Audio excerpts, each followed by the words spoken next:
Over the past couple of decades, the Mercedes C-Class has been a global bestseller for the brand.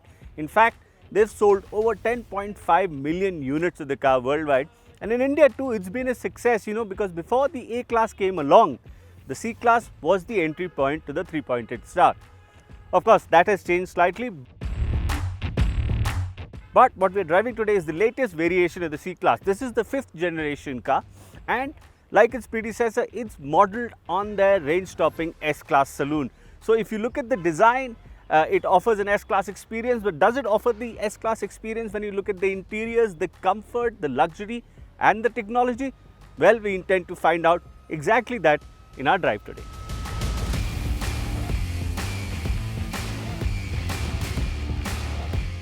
First look at the C-Class, and what it looks like is Mercedes' designers took an S-Class, took it to a photocopier, reduced it to 75% and produced a brand new car. But that's a joke. But it does have most of its design cues that are inspired by the S-Class, but it gets very unique features such as the grille on this avant-garde version, which will come in the C200 and the C220D. You see vertical slats which are very different, and I think this is the first time I'm seeing this grille.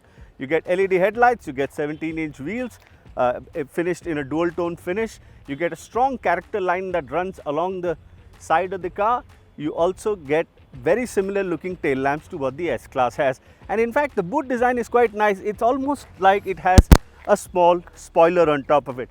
There's no spoiler, but it looks like it's raised that way.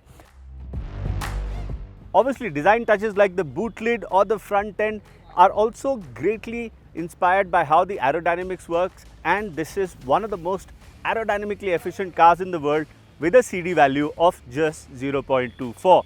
In the new S-Class, we also saw that the interior moved to a different level. It wasn't matched by the competition in the luxury, the technology. Does the new C offer the same? Let's find out.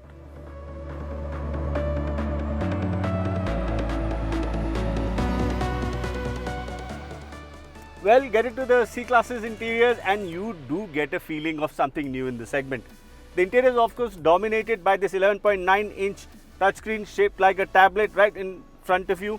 I also love this ash wood with the aluminum inlay. This is very similar to what we saw in the Maybach, in the GLS Maybach, and it looks very pretty. It looks very premium. You get these new air vents. In fact, the whole dash, everything inside is new. Of course, digital instrument cluster, large.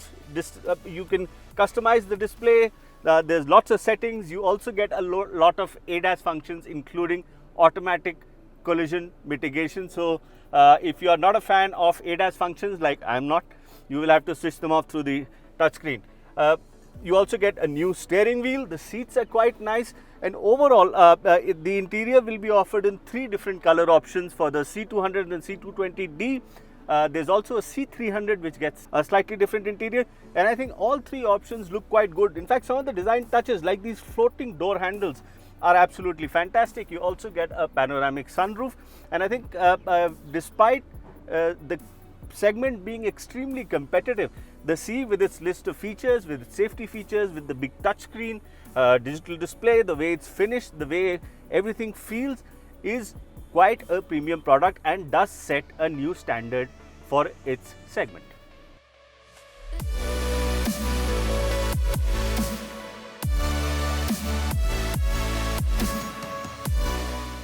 On its launch in India, the C-Class will be offered in 3 different engine options. They all feature the same 9-speed transmission, but the engines will be the C200, which is in fact a 1.5 litre petrol turbocharged. You get a C220D, which is a 2-litre diesel, and you get a C300D, which is the top of the line variant available only in the AMG line, while the C200 and the C220 come in the avant-garde line. There are differences in styling, wheels, interiors, other than the mechanicals in the C200, 220 and the C300. Now, what we are driving today is the C200. It's the petrol variant. It has 204 bhp, but thanks to its integrated starter generator, a system that lives between the engine and the gearbox, it also gives you a power boost when needed, when you're pushing the car, when you need immediate acceleration. So that 204 bhp is supplemented by another 20 bhp, so 224. Whereas the torque is standard at 300 Nm, but the ISG produces another 200 mm torque burst, which means at 500 Nm there's a lot of poke in the car. The engine's very refined. In fact, when you start it up, you can barely hear it.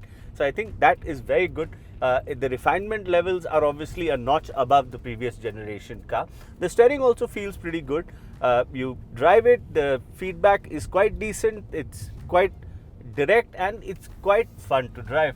One surprising thing, even though it's on 17-inch wheels, which are not small for Indian standards, but the ride quality is very, very good. Even on broken roads, it smothers the bumps really well, and whether you're in the front seat or the back seat, it's a very comfortable place to be, especially because the seats are also very comfortable.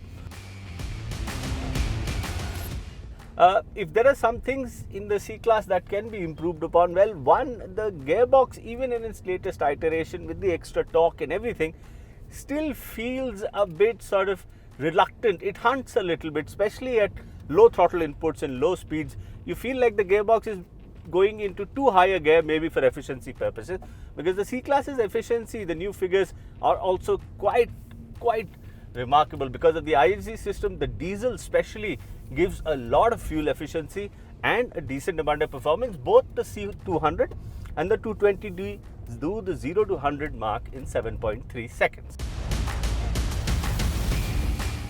The back seat of the C-Class is also a good place to be. As long as you're about 6 feet or so, you'll fit there comfortably. I'm 5'9", I'm sitting in the driver's seat set to my preferences, and I can easily sit behind with enough knee room available as well as headroom available.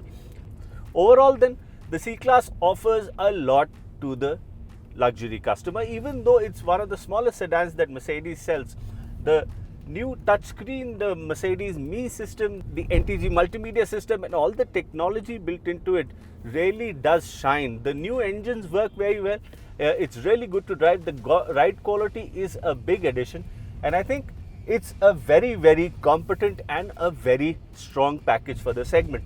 The only thing that we don't know yet is what the C-Class will be priced at, but looking at the prices of everything today, do not expect it to come at a cheap price. It will be charging a premium, and with the new C's looks, comfort, design, technology, ride quality, I don't think you can blame Mercedes for the fact that they would want to charge a premium for the car.